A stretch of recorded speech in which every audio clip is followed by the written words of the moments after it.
Panalangin sa mahal na ina ng kapayapaan at mabuting paglalakbay. Manalangin tayo. Masintahin at milagrosang ina, sumasamo at namululog kami sa iyo. Tulungan mo kaming magpasalamat sa Panginoon sa lahat ng mga grasya at pagpapalang ipinagkaloob niya sa amin.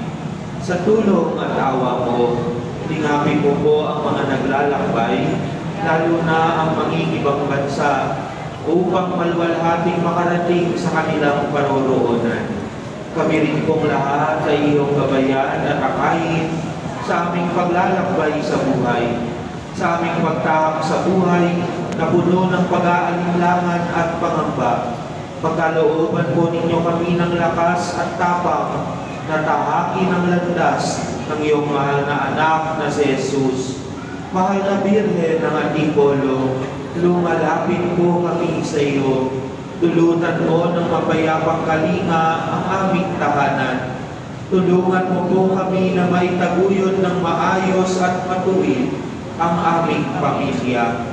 Sa aming paglalaya sa buhay, palakasin at patatagin mo ang bawat isa sa amin na makabuo ng isang pamayanan at bansang pinaghahalian ng iyong mahal na anak.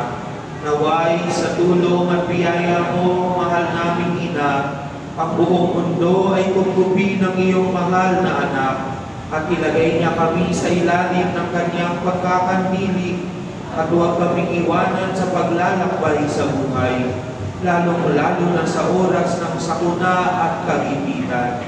Sa pamamagitan mo, inang mahal, pagpalain at tangkilikin mo po ang aming buhay paglilingkod sa iyong anak na si Jesus at sa simbahan, upang mabuhay kami sa kapayapaan at katotohanan at marating namin ang kalwalhatian ng buhay na walang hanggan. Amen.